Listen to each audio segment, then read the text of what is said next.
Hey, dads. It's Tyson Johnson, joined by Alan Olsen on today's podcast episode. And this is a fun episode for me. Alan was kind enough. We connected as fellow BYU alumni.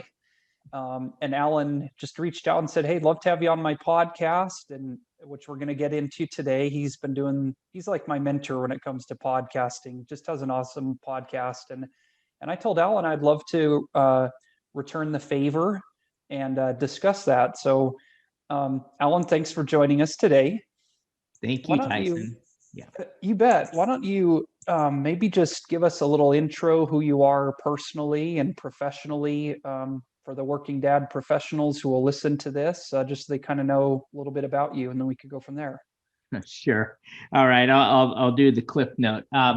So I graduated from BYU with a degree in accounting, and when I started my career, I stepped out and decided that I want to pursue a career in tax. So I started off as an IRS agent. And 2.5 years into my job, my wife walks in one day and she says, "You need to quit your job." And I said, "Why?" She goes, "Well, you're an IRS agent and nobody likes me. And I wanted friends in life." So I said, "Okay, dear, well, what would you like me to do?" She goes, "Go be a CPA." So I stepped out and became a CPA, started with one of the big four, and went through a 2.5 year stint where I went from staff to manager, and then decided this wasn't all really what I wanted to do. I was working an average of 75 hours a week, and decided that I would take a completely different direction. I knew foundationally what I wanted in life was a large family. 7 children, in fact, was what we agreed on. I wanted my wife to stay at home, though she had two bachelor's degrees and a master's degree. We decided that we try this route, knowing that we didn't take wealth with us as we departed this life, and that we would work on a foundation of relationships within our family, friends, and community. And so that started off, and I was able to build a very successful CPA firm, and we advise some of the best entrepreneurs in the world that have scaled companies and created interesting lifestyles. And so we focus on lifestyle management. And then in addition to that, I started podcasts and social media, where I've done over 1,000 interviews of these entrepreneurs of, why did they do what they did in life? And I call it My Path, with a plural, mypaths.com. So I post all the sites up there.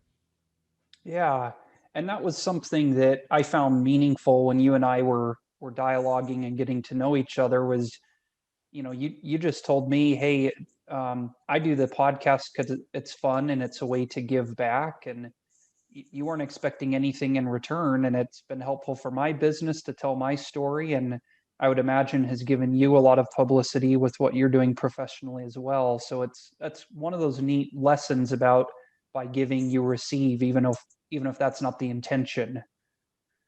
Yeah, I think it's more of, you do a give. In friendships, friends are friends because they give. They're not measuring, what do I get out of this relationship? It works because they give, and it's a mutual give. And I think it's interesting in life, as we go through, our paths will cross the lives of many people, and sometimes we'll gravitate into, I like this relationship, and other ones will just keep on sailing by. But it's interesting, those ones that we gravitate to versus the ones that we sail on by are where we really connect in a foundation. And so we'll look back in the rear view mirror to see where we went. And it's easy to look 2020, but trying to look into the future, not always so easy. Right. Absolutely. Well, that's a great intro, and part of the reason why I wanted to have you on here was the theme of our dad tribe is busy dads winning at fitness and life. And the more I've gotten to know you and heard about your story, you're someone that I feel has learned how to win at life. And so part of the focus of this podcast interview is just to give Alan a chance to teach us some things he's learned about life in the way of time management and running a business. And you even talked about my paths, the need for a good mediator. So I want to just kind of randomly pluck some of your wisdom. As someone who's successfully done this, I want to be like you when I grow up, basically. Well, it's always good to have a mentor, and that one of the things that I learned early on in life is if you want to know where you're going, talk to someone who's already been there. And so I'd always ask a person some 20 years older and say, well, when you were my age, what did you do? Or I go 40 years and say, well, if you were my age now, what would you do?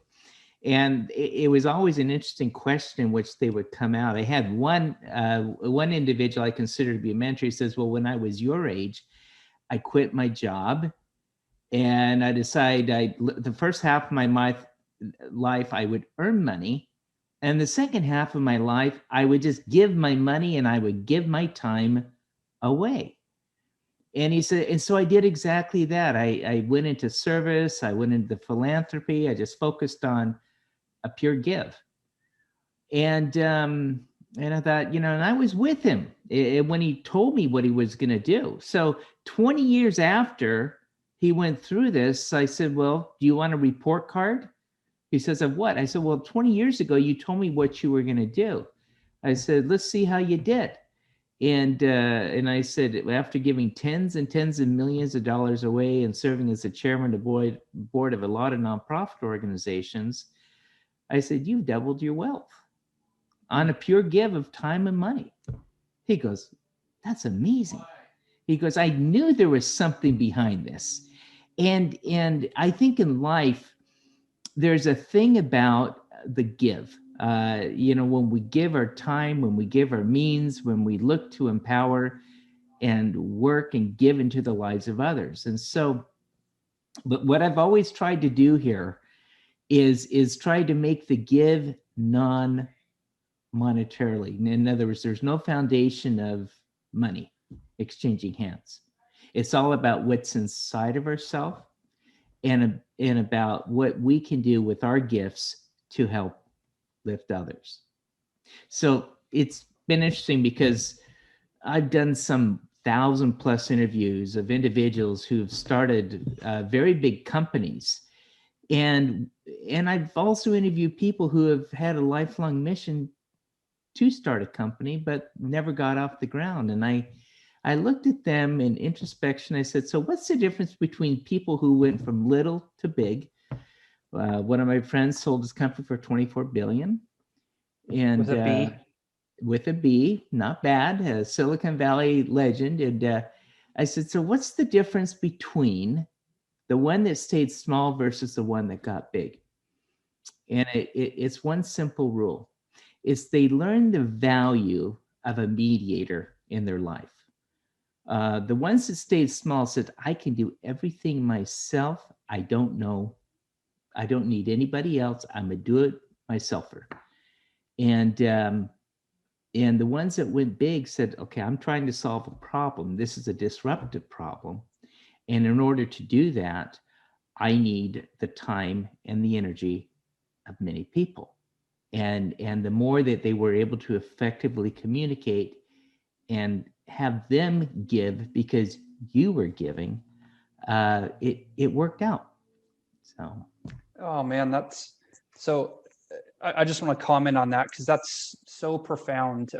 Two things: the people that I look up to the most in life in terms of leadership, what we're talking about, people who are master delegators, who just have a gift for sharing their mission and getting talented people, even more talented than they are.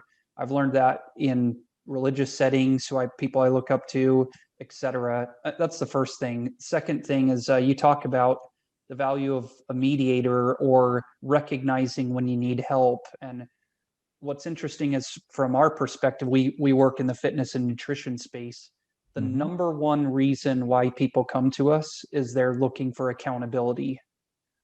They recognize that's a weakness, and they're willing to pay to have that problem fixed by an expert. So anyway, I loved what you said about that. It's kind of an act of humility, isn't it? Well, it is, and it's also part of life. If we were to compare life to a staircase, and let's say that we have a foundation in our life of afterlife, we believe that we want to go back and return into the presence of God. Okay, and if we said we don't need anybody else, we're going to just do it all ourselves. The reality is we can't get there without a mediator, and that mediator in this case is Jesus Christ. So as much as we want to do things by ourselves, we're not allowed to, because we don't have the ability to mediate to get to the end result. Same is true with every problem that we face in life. We fitness and nutrition. If we're sitting there overweight and we're diabetic, and we say to ourselves, gosh, I want to get rid of this, but I'm just going to do it all myself, no accountability, and I'm not going to change my habits. Well, you tell me, Tyson, what's going to happen? It's no accountability and no change. There's no progression, and so I appreciate what you're doing and also you're calling it the tribe mentality, bringing the habits of many into the same community. Yeah. Thanks. This is great. Do you mind if I just kind of keep bouncing around on a few different topics to pick your brain? Great. Sure. Okay, so you've pivoted careers. You've successfully now the 7 kids thing. So you're a family man. Yep. You're a business owner Mm-hmm. and a podcaster, 1,000 interviews, and plus probably communities, all kinds of other stuff. So let's talk about the resource that's the scarcest with my listeners, and that's time. Yeah. And how you have been so productive and been able to manage the time and prioritize, or just any thoughts, any lessons you have learned as a successful professional in succeeding in life around that topic. There's an old analogy about a monkey in a cage, and the monkey puts his hand through the cage, and someone hands the monkey the banana, and then the monkey goes to pull his hand back in the cage and can't get the hand back in because he's holding a banana, and the only way the hand comes in is for him to drop the banana. So sometimes life is like that. When we try to do everything ourselves versus, in this case, have someone other than the monkey hand the monkey the banana through the cage, we're not going to progress. We're not going to get there. And so in time management, one of the things that we look at on lifestyle is, I tell clients, I said, like the monkey in the cage, I said, if we find tremendous success, say that we win IPO, have a $25 million in our bank account, and then say, I'm a pretty rich person and no one comes near me. No one's going to take anything from me. And we adopt the attitude. I said, the reality is what will happen is that wealth will actually canker our soul. We'll spend so much time and energy on trying to preserve the wealth and trying to not let anyone come around us and become so distrustful that it will actually canker our soul, and it will actually drive us backwards. So when you look at life is not about how much you accumulate and take to the grave. We can all answer the question, we take nothing with us. So then what is the answer there? It's about how we spend our time and progression. And when you have foundations in life, you look at what are my foundations, and for every one of us, we will have a different foundation. But those foundations belong to us. In my case, I said my foundation would be my family. I started off with no kids, saying I wanted to have 7 kids because I wanted to have 35 grandkids. I can control the kids, but I couldn't control the grandkids. And the interesting thing is, was it hard? I tell you, one of the hardest things, Tyson, was some of the tests that I had when it came to getting my kids in school, college. I was going to have 4 children in college at the same time. Now, that's a real financial feat. And I sat down, and it was the early 2000s, and the economy was kind of in a regression, and things weren't looking really rosy. And I decided, there was a little test that God gave me. It said, if money really doesn't matter to you, prove it. And I thought to myself, I said, okay, there are children in the world with greater needs than my own kids. We had a intact family. We had a roof over our head. Kids had meals every day. Kids were in school. I said their needs were provided for. So I said, okay. So I talked to my wife about this little project, and we decided we were going to prove the test here. So we took everything that we owned in our bank account, and we even wrote out a home equity check, and we put it in a charity. And we told the charity, we said, we want you to give this money to children that have greater needs than our own. And so now that all sounds well and good, but the part 2 to the story was more interesting. We had to go back to our kids and tell them, we just gave away all your college education money. And they said, well, what do you want us to do? Not go to school? I said, no, we want you to problem solve. We know you're capable of solving this problem. They said, well, if you want us to pay for our college, I said, well, not just college, your food, your tuition, and your housing, everything. If you want us to pay for everything, well, first we'll solve the first part by getting scholarships. I said, solve the second. How are you going to live? And they thought about it. They said, I said, the other rule is you can't work while you're in school. I said, the only way we're going to make this is we're going to have to start up our own companies while we're still in college. And they did. Now, with the money that we funded into this foundation, it ended up being seed money for a program called the Pathway Program. Oh, really? And it went on to benefit the lives of many. We had no idea what this would do. And we did not make the give directing what it needed to do. But my kids learned the principle of self-reliance, and as challenging as the time the economy was, it all worked out. Man, what a neat story. And those who listening can recognize the value for the pathways and the countless lives that are being blessed worldwide with that. As you were talking, I have a really good friend in Las Vegas who's an emotional counselor and psychologist. He does really good work down there, and periodically we'll have him on and do coaching calls for my clients as we talk about excuses, as we talk about procrastination and discouragement and just emotional health. And this was just a week or two ago, and he talked about the importance of having a life mission and thinking and planning, what kind of man do I want to be kind of when I grow up, and on my tombstone, what do I want my life to stand for? And that driving emotional commitment to that kind of those values helps people work through a lot of challenges. So it's neat to hear you keep talking about this in this short little podcast about that's essentially what you're saying more eloquently than what I just said, but just those driving values and what matters most to me, giving, family. We can't take our wealth with us. It's neat to hear you talking about this as a principle of success in life. And the bottom line is, it's interesting as we go through life, we'll find throughout our communities, our neighborhoods, every one of us will have our own mantra, our own mission, our own foundation.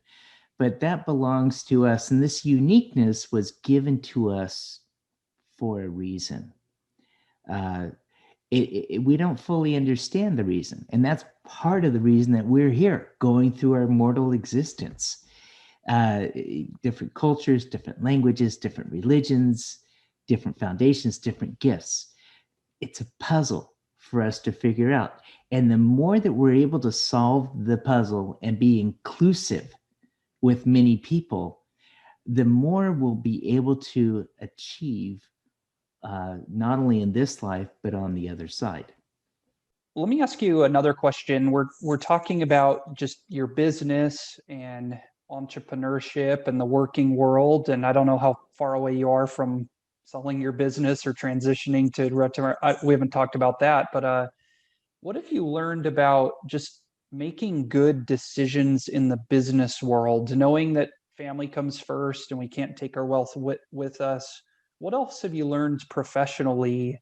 If you could go back to being 40 years old and um, apply for the next 20 years, what have you picked up along the way?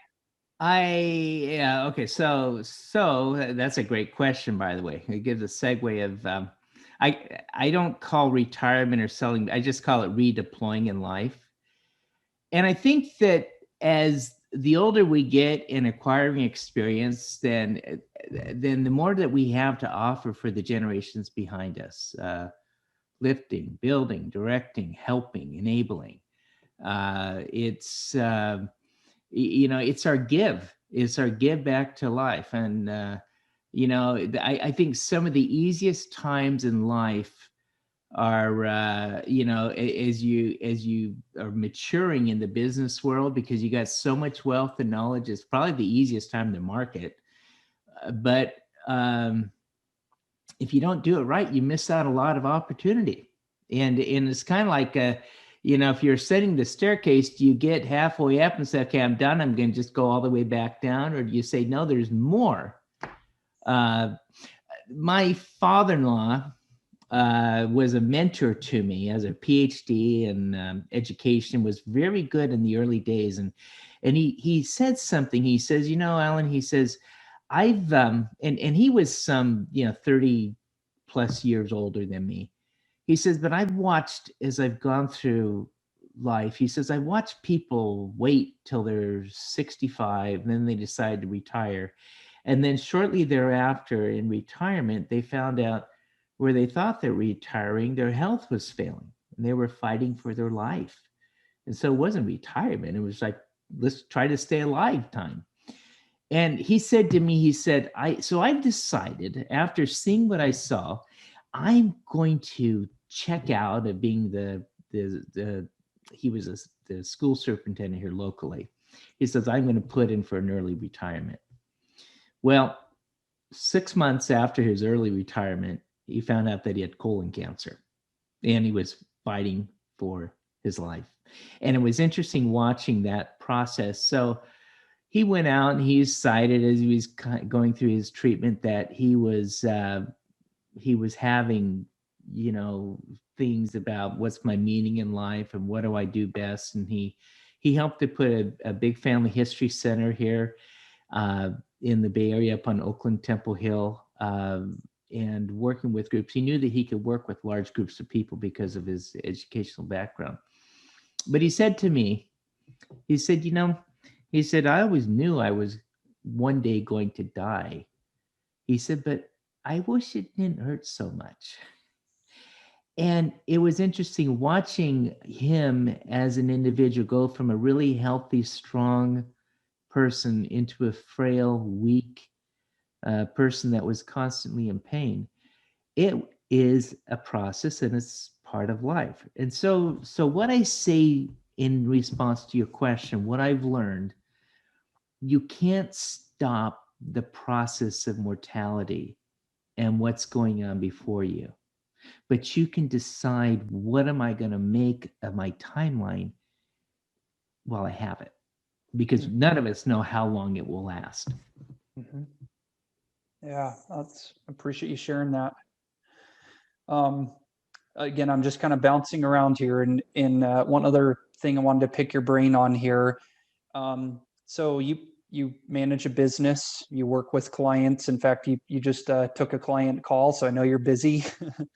um, Sorry about that. Yeah, no, yeah. no, no. I'm glad that was perfect. That's fine.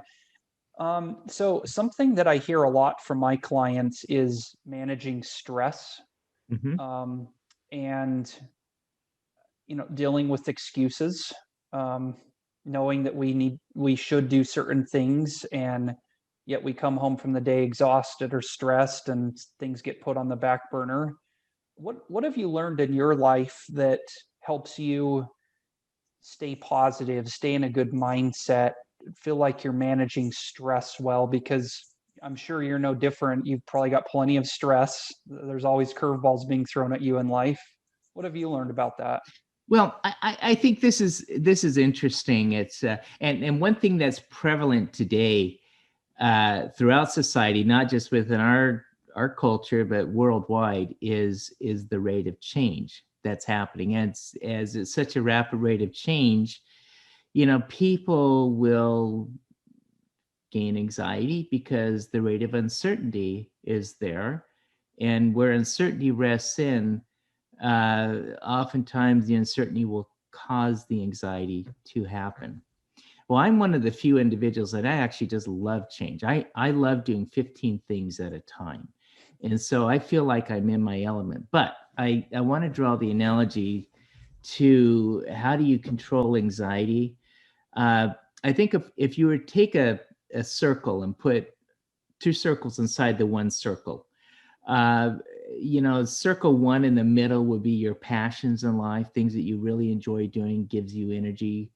Circle two would be things that are okay. And the circle three would be the things that really stress you out and keep you up at night. When you're managing time, the goal is to take all those things in the circle three that stress you out, keep you up at night, and give it away.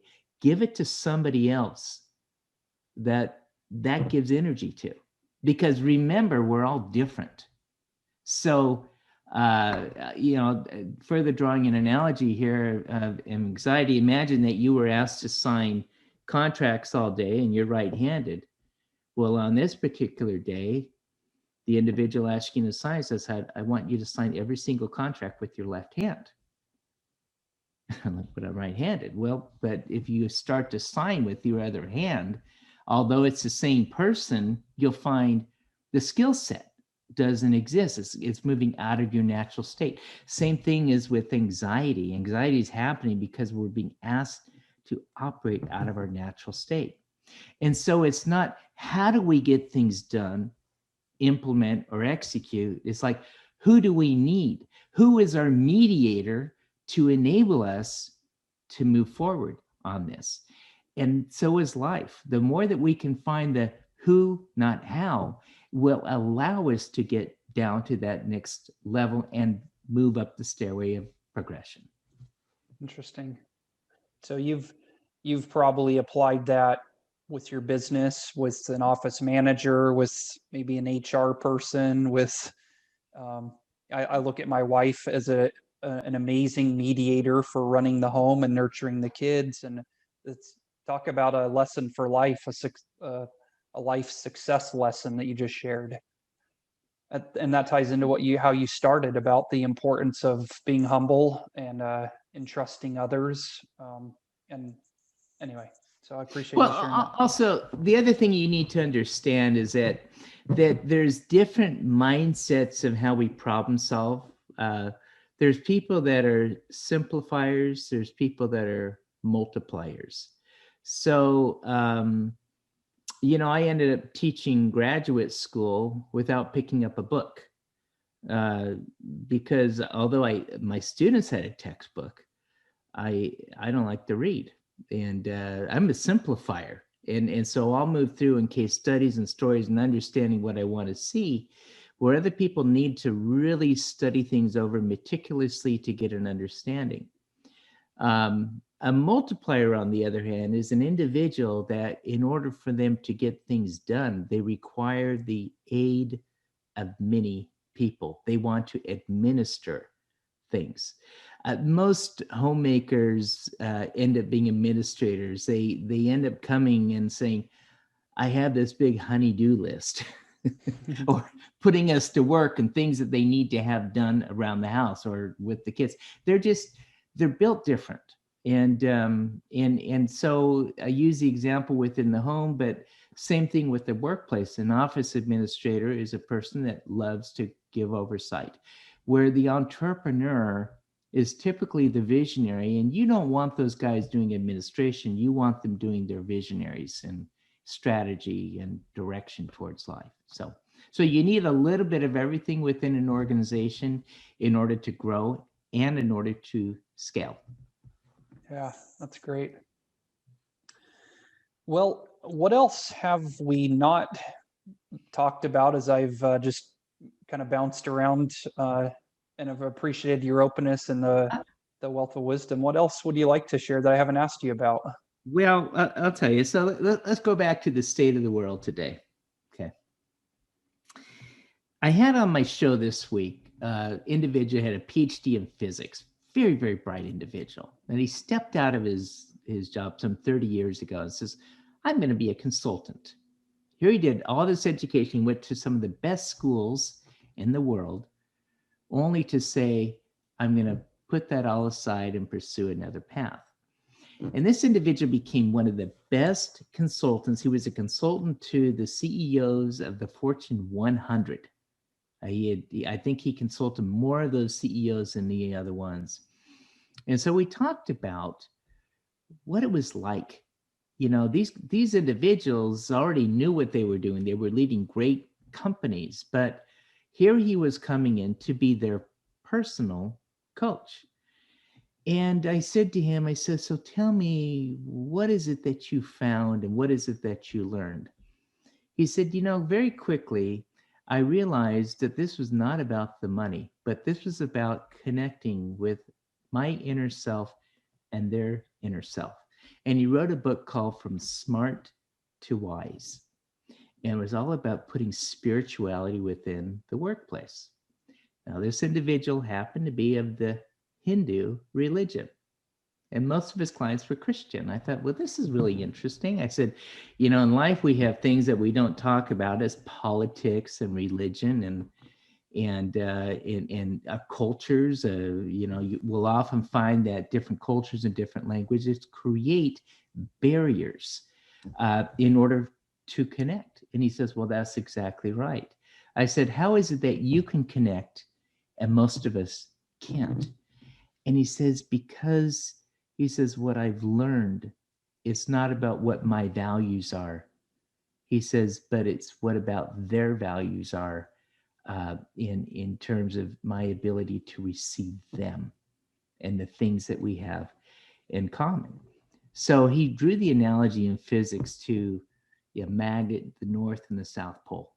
And he says in polarity, when you have opposing forces in Newton's law, he goes, those forces are not going to be moved until they're acted upon.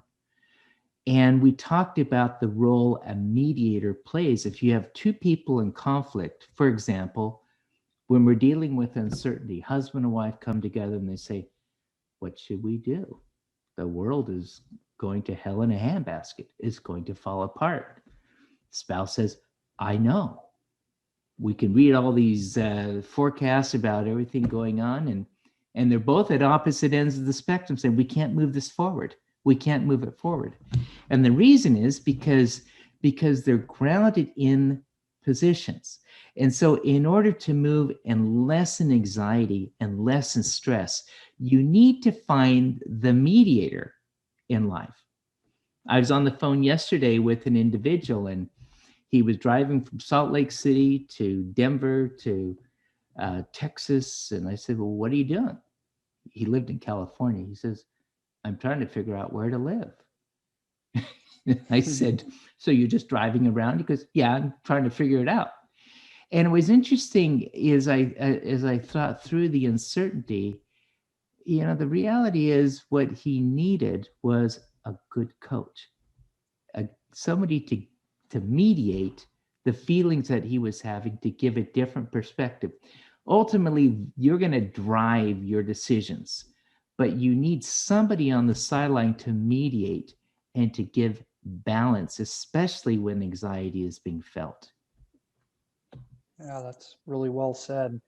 So why don't you close with, you mentioned my paths and the need to have a good mediator. Maybe just tell us a little bit about how people can find you and what type of services maybe that you're offering, in case anyone. I'm sure a lot of people listen to this think, man, that Alan guy, he's a cool guy. Like, what is specifically does he do, and Well, how could he help me? okay, so first of all, my paths is free. It's just a complete give. It's a relationship model. And so we take the interviews. We have people like Mark Eaton, NBA All-Star, come on, talk about how to build teams, and we've had Joe Lacob at the Warriors come across. There's just a lot of name recognition there. So my pass is all about how you can make a difference into the lives of others. So we're doing a complete give. People will come onto the site, and we have different areas that you can look at. If you have a speaker you want to recommend, by all means, recommend it. We'll vet it out and see if they're right for the show. We started this, just put the site up. We already have around 3.9 million views on our videos. And our goal is we're just getting started. So the goal there is to connect people of all faiths, of all religions, of all political divisiveness, and to try to figure out, what we need to do to combine and to help each other in my path to be able to find the greatest, the greatest sense of energy that we can find and progress in life. Because after all, to me, this is my life project. It's not about money, it's about relationships. I'm looking right now, mypaths.com. Is that right? That's right. That's right. Yeah. And Excellent. that's all that is. And then if you have input back there, you want to give us some food for thought. We're just getting it up and running, but we're looking to do a full site launch the first of the year. And we've had some of our videos up to over 1 million views already. And so as we organize this thing, we're looking at steps to building communities throughout the world That's great. and That's having you awesome. guys lead them. So Yeah. Well, Alan, thanks for giving up a Friday to share all this. If no one else has benefited, I have. It's got the wheels in my head turning on what I want out of life and what matters most, and just look up to you in a lot of ways, and excited to continue our conversations.